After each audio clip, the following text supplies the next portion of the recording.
नमस्कार, मैं ज्योतिषाचार्य आशा त्यागी राजमंगल टाइम्स और धर्म मंच की हस्तरेखा सीरीज में आपका हार्दिक स्वागत करती हूँ।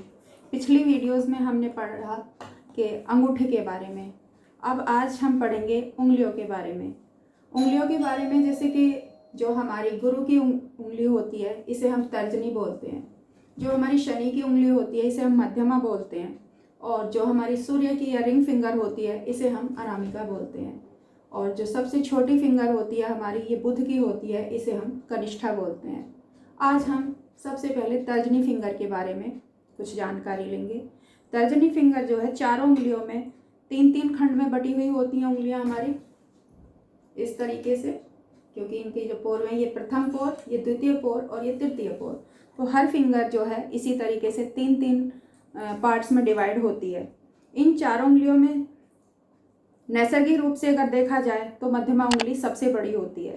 तर्जनी उंगली जो है ये मध्यमा उंगली से थोड़ी सी छोटी होती है। और जो इसका आखिरी खंड जो होता है, यहाँ इसका मध्यमा उंगली का तर्जनी उंगली वहाँ तक पहुँचती है, यहाँ तक पहुँचती है।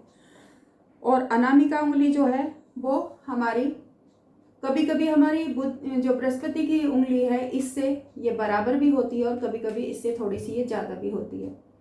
अगर हमारी अनामिका उंगली जो है हमारी तर्जनी वाली उंगली से लंबी है तो हमें ये समझ जाना चाहिए कि उस इंसान को यश और मान की कभी कमी नहीं रहेगी, क्योंकि हमारी जो तर्जनी उंगली है ये गुरु की उंगली है। ये हमें बृहस्पति के उसके जो संबंधित गुण हैं उनके बारे में बताती है, हमारे ज्ञान के बारे में बताती है।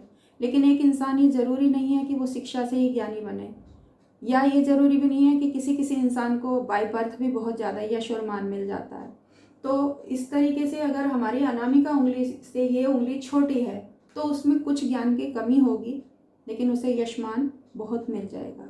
लेकिन अगर इसका जस्ट अपोजिट हो जाए कि तर्जनी उंगली जो है हमारी थोड़ी सी लंबी हो जाए और अनामिका उंगली जो है हमारी, ये सूर्य वाली फिंगर, इससे थोड़ी छोटी हो जाए, जब हम इस तरीके से अपने हाथ को करेंगे तो ये हमें दिख जाता है कि कौन सी उंगली हमारी हमें क्या देने वाली है, या किस उंगली का साइज हमारा कहाँ तक जा रहा है।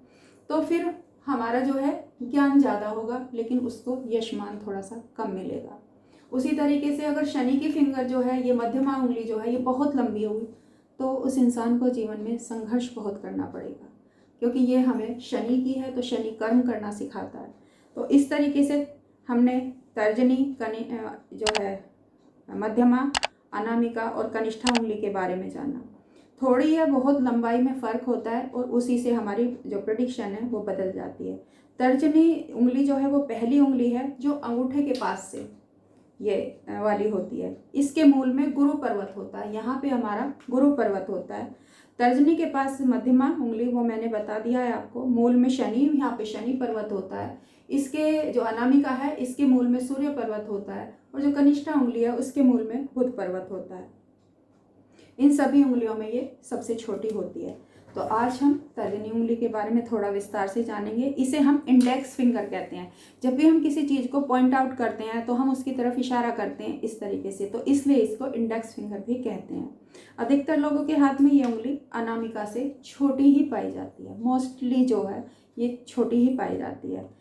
पर कुछ हाथों में इस उंगली को अनामिका से भी बड़ा देखा गया है। जिन हाथों में ये उंगली अनामिका से लंबाई में बड़ी होती है वे व्यक्ति अपने गौरव से अभिभूत, घमंडी और उत्तरदायित्वपूर्ण पदों पर कार्य करने वाले होते हैं। कहते हैं कि जिसका गुरु बहुत अच्छा होता है, स्ट्रॉन्ग होता है, गुरु अहंकार भी देता है, क्योंकि वो अपने से सबको फिर तुच्छ समझने लगता है।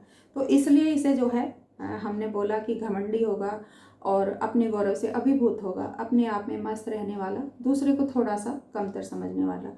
लेकिन ये जरूर है कि ज्ञान उसके अंदर होगा और वो महत्वपूर्ण पदों पर पदासीन होगा। धार्मिक कार्यों में इनकी रुचि होती है। ये ऊपर के अधिकारियों की चापलूसी करने में विश्वास नहीं रखते हैं, अपने अधीनस्थ कर्मचारियों पर कड़ाई से नियंत्रण करते हैं तथा शासन करने की भावना इनमें हद से ज़्यादा होती है। शासन भी करने की होती है, एक एडमिनिस्ट्रेटिव वो भी होता है इनके अंदर, और एक होता है कि मैं ज्ञानी हूँ, मेरे ज्ञान को सब सैल्यूट करें, एक वो वाला भी अहम होता है इनके अंदर। इस वजह से समाज में इन्हें कई बार निंदा के पात्र भी बन जाते हैं कि अरे ये तो बहुत घमंडी है, लेकिन नेचर है तो नेचर है। फिर अपने धैर्य से चल के ये आगे की ओर बढ़ते हैं। काम करते हुए अपने जो भी शोध है, जो भी किसी चीज़ में है, एक स्पेशलिटी इनके अंदर होगी। यदि तर्जनी उंगली अनामिका उंगली से छोटी हो तो ऐसा व्यक्ति चालाक होता है। जैसे मैंने पहले ही बताया था कि अगर ये तर्जनी उंगली से छोटी होगी तो वो चालाकी से यश मान लेगा, उसमें ज्ञान होगा नहीं, वो ज्ञान का प्रदर्शन ज़्यादा करेगा। तो किसी तरीके से भी ऐसे लोग अपना काम निकलवाने में माहिर होते हैं। ऐसे व्यक्तियों को हम स्वार्थी या खुदगर्जी कह सकते हैं या चालाक समझ सकते हैं। यदि तर्जनी उंगली असामान्य रूप से छोटी हो तो व्यक्ति अकस्मात निर्णय लेने में बहुत होशियार होता है। अगर बहुत ही ज़्यादा छोटी हो तो वो सडनली कुछ भी, उसे मतलब सोच समझने की ज़रूरत ही नहीं पड़ेगी, वो टाइम ही नहीं लगाएगा और सडनली कोई भी डिसीजन पे पहुंच जाएगा। यदि असाधारण रूप से लंबी हो तो ऐसे लोग फिर अत्याचारी भी हो जाते हैं, धर्म के नाम पे शोषण करने वाले हो जाते हैं, घमंडी हो जाते हैं और थोड़ा सा कामुकता की तरफ भी उनका झुकाव हो जाता है। यदि तर्जनी उंगली लंबी हो तथा ऊपर का सिरा इस तरीके से नुकीला हो तो ऐसे व्यक्ति अंधविश्वासी और धर्म में ज़रूरत से ज़्यादा आस्था रखने वाले हो जाते हैं कि वो हर काम जो है पंचांग, मुहूर्त, होरा देख के ही करने में बिलीव करते हैं।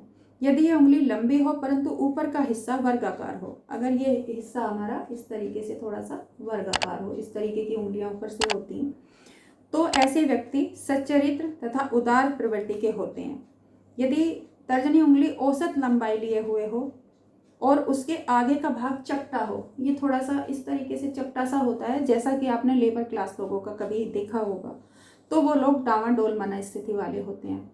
उनको ना तो किसी चीज़ की नॉलेज होती है और ना ही वो किसी डिसीजन को ठीक से ले पाते हैं।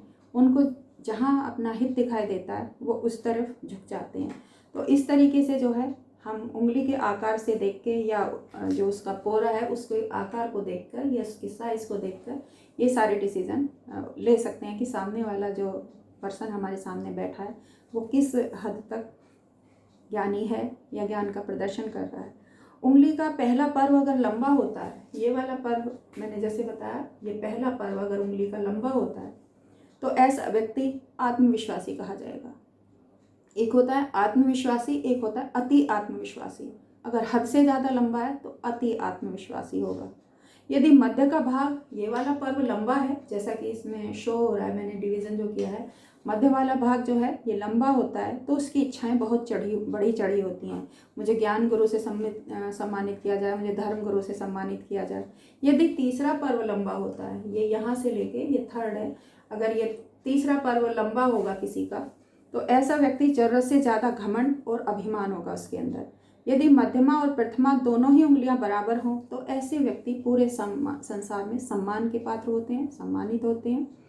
नेपोलियन बोनापार्ट और अब्राहम लिंकन की जो उंगलियां थीं, अगर हम उनका हमारे पास फिंगरप्रिंट्स हैं, उनके हिसाब से देखें तो उनकी दोनों ही उंगलियां बराबर थीं और दोनों ही विश्व में अपना नाम कमा कर गए।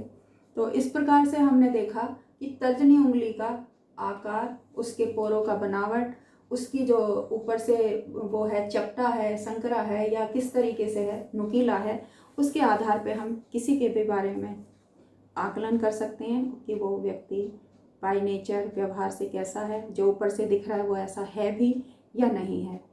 तो हस्तरेखा में ये बहुत महत्वपूर्ण है कि हमें हथेली का आकार पता होना चाहिए, उंगलियों का आकार पता होना चाहिए, ये उंगली किस आकार की होनी चाहिए वो पता होना चाहिए, उनकी बनावट का पता होना चाहिए और माउंट्स के बारे में पता होना चाहिए, क्योंकि ये आज के टाइम में जो है बहुत ज़रूरी हो गया है, जैसा मैं पहली वीडियोज़ में भी बताते हुए आई हूँ।